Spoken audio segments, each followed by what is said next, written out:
bem-vindo a mais um episódio do OlhaCast, nessa série que nós estamos apresentando nesse início aqui, trazendo histórias de jovens empreendedores. E hoje eu estou aqui com um jovem, gente, de 24 anos, Lucas Cabral, rapaz lindo, maravilhoso, que se tornou referência no país na área de importação de material de robótica. Pode isso? E ele é daqui de Rio Verde, viu, Lucas?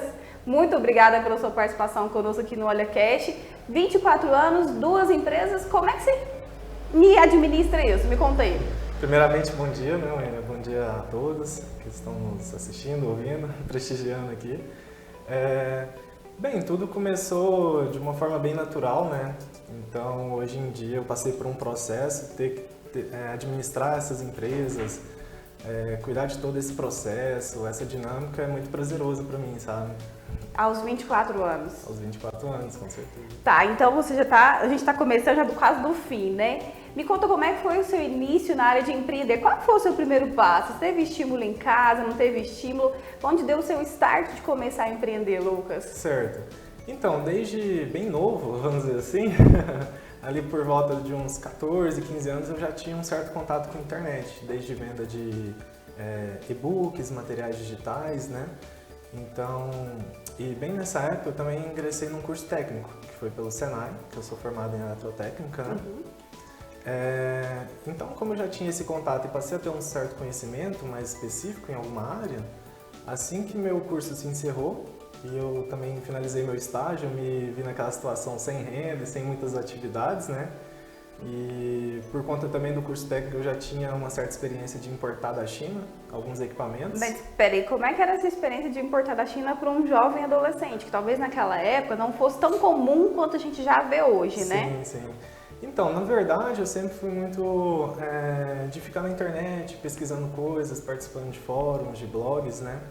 Então, eu já tinha um certo conhecimento assim de sites chineses que dava pra gente comprar, como pessoa física mesmo, algo bem tranquilo, né? Como se fosse comprar de um site nacional. Só que é comprar de um site estrangeiro e que leva um pouco mais de tempo para chegar, né? Mas tinha essa possibilidade. E no TCC do meu curso, eu precisei adquirir alguns materiais que eu não encontrei aqui no Brasil, né? Nem em Rio Verde. Eu procurava na internet e não achava no Brasil. Então eu recorri a esse site, recebi esse material, né? Apresentei meu TCC, deu tudo certo, mas aí eu vi essa oportunidade. Eu vi que dava pra gente adquirir esses produtos e que tinha uma certa escassez no mercado. Então, quando eu me vi naquela situação de apesar de bem pequeno, mas um certo conhecimento por ter feito curso, por ter adquirido esse material e também já tinha uma certa experiência de vender material digital em sites, em e-commerce, né? Então eu associei tudo isso e investi. Peguei ali o dinheiro do meu acerto de estágio, comprei esse material e comecei a vender pela internet. Esse material, que material é esse? Que eu falei no início de robótica, né? Certo. Não é um material que todo mundo vende ou que tem conhecimento, né, Lucas? Correto. Basicamente, antes, principalmente, tudo se resume a Arduino, que é uma plataforma de prototipagem e programação. Ela tem fins didáticos, então é usado muito para alunos, universitários, makers, né, que a gente fala que é o pessoal que faça você mesmo, essa cultura do maker, né? E pesquisadores, enfim, é mais esse tipo de público, né, que a gente atende. Tá, e você falou que então começou a importar, você percebeu que dava para ter rentabilidade comprando aquele material de sites que vendiam mais barato e vendendo aqui no Brasil, pela plataforma do Mercado Livre. Isso, inicialmente foi pela plataforma do Mercado Livre. No começo era bem tranquilo ter uma rentabilidade, porque eu trabalhava de casa, né? Então meu quarto era a minha empresa, lá que eu tinha estoque, lá que eu tinha um notebook para trabalhar, não tinha nenhuma despesa fixa, não tinha funcionário, não tinha nada, então qualquer coisa de receita que eu produzisse virava lucro, né? Certo. Então por isso que no começo, assim, já de cara deu certo, né? E como a gente praticamente não teve nenhum investimento, ou quase zero de risco, né? Aí foi bem tranquilo o início e depois eu só fui e você foi crescendo. Tá, e me conta esse passo crescer, porque você contou que estava num cômodo, depois alugou outro, como é que foi isso? Inclusive nessa história entra minha avó, né? Que minha avó ela tem algumas kitnets para alugar no centro. Aí eu vi que eu tava crescendo assim e tal, o quarto tava ficando pequeno, ele já era bem pequeno, tava ficando mais apertado. Aí eu aluguei uma kitnet da minha avó Logo depois eu aluguei outra. Aí uma ficou praticamente sendo um escritóriozinho, né, com mesa, computador e tal, e o outro ficou sendo o depósito, onde eu tinha os materiais. Aí nessa época eu já tinha dado um passo a mais, então eu já estava com estoque mais consolidado, eu comprava algumas coisas no Brasil também, né? Além de continuar importando. E isso com menos de 20 anos ainda? Nessa época eu tinha por volta de uns 19 anos, 18, por aí. Então você saiu da importação de materiais robótica, vendendo pelo Mercado Livre, depois começou a importar e vender no site próprio? Então, essa fase de começar a importar, ela ainda demorou um pouquinho. Depois que eu estava nessas kitnets da minha avó, eu senti aí com o faturamento da empresa aumentando, né? E a gente, com toda aquela preocupação de, tem que formalizar, tem que legalizar. É uma necessidade, né? do mercado mesmo a formalização, Lucas? Porque às vezes a gente vê muito jovem empreendedor começando, né? Sim. E às vezes ele nem entende que ele ter uma MEI para emitir uma nota é um fator positivo para ele. Sim. Olha, é muito positivo. Você ter uma MEI, você praticamente não paga imposto, é uma tarifa muito baixa, né? Mas nesse ponto, eu acredito que eu não tinha nem MEI ainda, não tinha muito conhecimento. E eu também parti para o seguinte pensamento, né? Eu poderia continuar na informalidade, porque eu estava ganhando um dinheirinho legal e tal, mas eu já tinha uma missão de crescer. E para mim crescer e escalar, eu precisava de um negócio sólido, né? De ter uma base ali sólida. Então, por isso que eu já procurei nessa época, quando eu saí dessas kitnets, eu procurei adquirir uma empresa já formalizada, que era até de outro segmento, né? Mas por conta da movimentação financeira, por conta de tudo isso, aí eu adquiri uma empresa já formalizada e fui para uma sala comercial de fato, numa avenida popular, assim, de movimentação.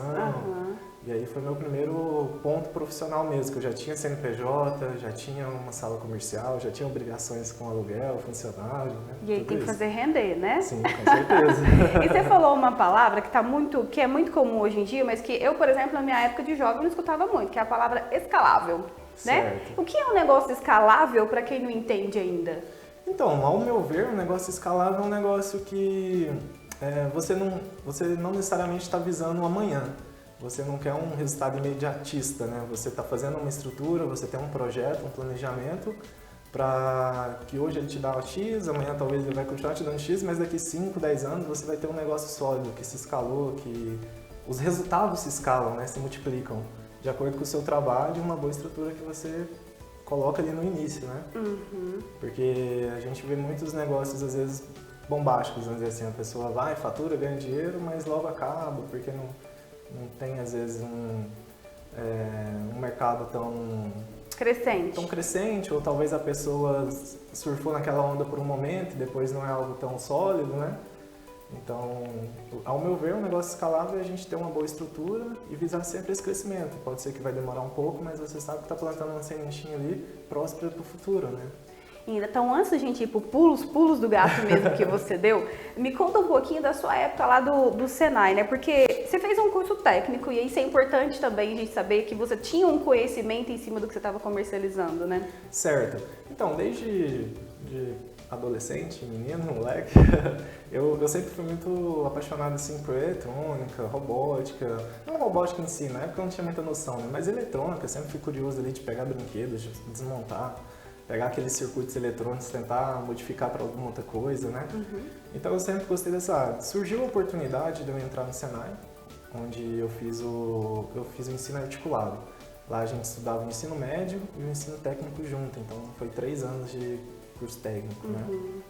E aí eu me dei super bem, inclusive aqui no Senai mesmo, eu representei uma participação, o Senai da cidade nas Olimpíadas de Instrumentação e Controle de Processo da região. Então assim, naquela época, como eu tinha facilidade, eu também gostava, eu me destacava de certa forma, né? Sim. E procurava absorver o máximo conhecimento ali. De uma maneira bem estereotipada, você seria o que nós chamamos de um nerd? Olha, eu não me considero, porque eu também sempre fui da turma do fundão, sabe? Ele que transitava ali o seu e outro. Eu pegava a parte boa de um, mas estava antenado ali com o pessoal da frente também. Boa, Lucas, é isso aí. Ô Lucas, então tá, você trabalhou, montou o seu primeiro ponto. E aí, como foi o crescimento a partir dali? Então, a partir do momento que eu criei esse primeiro ponto, né, a gente abriu a loja física, porque eu sempre também pensei da seguinte forma: eu preciso de uma estrutura para trabalhar. E o meu foco sempre foi e-commerce, sempre foi vendas externas, né? Mas de qualquer forma eu preciso de uma estrutura, então eu decidi conciliar, ter uma loja física e ter uma operação online, né? Apesar que aqui na cidade a nossa demanda para o tipo de produto que eu trabalho não é tão grande, mas desde sempre essa loja física ajudou a custear os custos fixos, de certa forma sobrar um pouco de renda no final do mês, né? Mas meu potencial de lucratividade sempre foi as vendas online, né? E a partir do momento que eu fiz essa mudança, como eu abri as portas, eu comecei a faturar mais, porque em vez de um canal de venda que era a internet, eu passei a ter 2 canais de vendas, né? Então o crescimento continuou ali naturalmente, com muito trabalho, né, claro. Mas eu acredito que eu fiquei mais ou menos 1 ano e meio nesse ponto e logo eu precisei me mudar de novo para outro ponto maior, por conta da demanda que a gente estava tendo de espaço, de estoque, de tudo mais. Porque você trabalha com estoque mesmo, você não espera a pessoa fazer a compra para você trazer, até porque isso demoraria também um certo tempo, né, Lucas? Você tem a pronta entrega o material. Sim, inclusive hoje em dia é uma tendência muito grande do e-commerce, essa questão de você compra hoje, amanhã cadê o rastreio, cadê o produto, tô com pressa, né? Então tem essa modalidade que você falou, que chama dropshipping, né? Geralmente é um galpão de um fornecedor que tem estoque, você como vendedor você vai vendendo essas peças e conforme você vai vendendo, o próprio fornecedor vai enviando direto para os seus clientes. Essa até é uma modalidade interessante para quem quer se aventurar, iniciar no mundo do e-commerce, sem alto investimento, você não precisa investir em estoque, não precisa ter, como eu no início, apenas um computador ali, você um dia num café, um dia na sua casa, você pode trabalhar, né? Tem essa mobilidade também. Mas essa nunca foi a pegada do meu perfil de trabalho, eu sempre investi em ter estoque. E pelo fato de ser importação, que é uma coisa que demanda tempo, né? Na época chegava a demorar 3 meses para a gente receber um produto. Então eu tinha que me antecipar, prever a demanda, fazer todo esse planejamento mesmo, para que eu tivesse um bom fluxo de estoque para atender os nossos clientes. E esse planejamento ele vem como? Estudando o mercado? Porque é você imaginar o que o cliente vai querer comprar, né? Sim. Basicamente você analisa a sua demanda, né? Você analisa as suas vendas, o que vende mais, eu vou trazer mais, que tipo de produto novo eu preciso colocar no meu portfólio para mim aumentar meu faturamento, né? Porque a gente sempre tem essa questão de manter o estoque básico para a gente atender a demanda básica, né? E também para mim escalar eu preciso crescer. O que eu preciso incorporar no meu portfólio para mim estar aumentando o faturamento, aumentando a rentabilidade e fazendo o negócio crescer.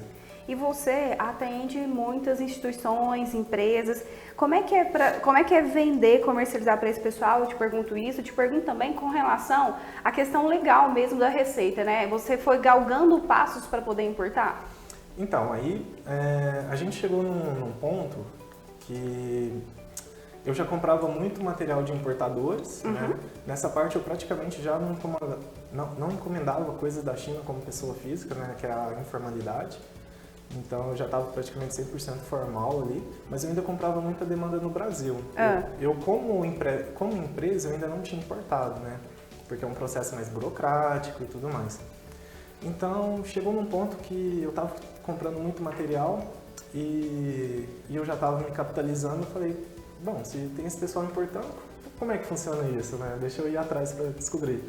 Aí foi nessa época que eu comecei a estudar, contratei uma consultoria, né? E aí a gente viu que eu tinha viabilidade de importar, eu já tinha um capital mínimo ali necessário, né? Então eu dei entrada na Receita numa certificação que chama Radar, que é um processo que você precisa estar habilitado para poder fazer importação, né? E ele tem 3 modalidades, ele tem uma primeira que hoje em dia chama Expresso, uma segunda que é limitado e uma terceira que é ilimitado, né? Então a gente tirou a primeira modalidade, porque isso depende da estrutura da empresa, o poder que ela tem no mercado. Eles analisam. Oi? Eles analisam. Eles analisam de acordo com a sua estrutura. Porque pelo que eles expõem, a empresa vai estar exposta a comércio exterior, variação de dólar e tal. Então para cada estágio ela precisa provar uma certa capacidade, né? Então a gente começou bem tranquilo ali no Expresso e fizemos a primeira importação. Aí eu comecei a ver uma nova oportunidade, né? Até então eu trabalhava, atendia, como você falou, instituições de ensino, mas era um varejo, tipo, eu atendia o Senai, algumas universidades, né? A partir do momento que eu comecei a importar, eu comecei a atender, inclusive, concorrentes de sites, de lojas, que também comprava esse material no Brasil, mas aí como eu virei um importador, eu tive acesso a preços e condições melhores, eu trazia esse material e também atendia meus concorrentes que acabaram virando parceiros, né? Você eliminou aquele atravessador. O intermediário, justamente, Intermediário. né? Porque geralmente a gente tem uma estrutura importador ou indústria, distribuidor e lojista. Como eu passei a virar uma figura de importador, eu já distribuía diretamente para outras empresas poderem revender os produtos. E essa primeira, vamos dizer assim, nomenclatura, divisão que você fazia para você conseguiu trabalhar por muito tempo naquele valor ali? Porque são valores, né, que eles limitam, é isso? Isso, são valores.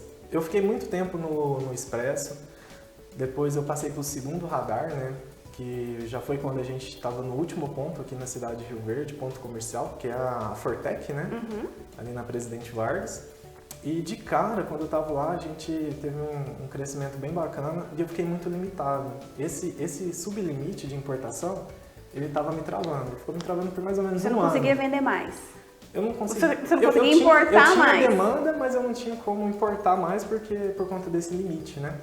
Então eu estava limitado e a gente ficou mais ou menos um ano na luta, tentando se capitalizar, provar para a Receita, porque tem os critérios, né? Não é só, tô vendendo mais, eu quero. Você, não, peraí. E como você está importando e demora tanto tempo para você receber o produto, aí você vende a prazo, às vezes você manter um caixa consolidado ali que a Receita pede é muito complicado, né? Porque você paga à vista e o fornecedor está preparando o pedido para mandar para você receber daqui 2 meses, por exemplo, né?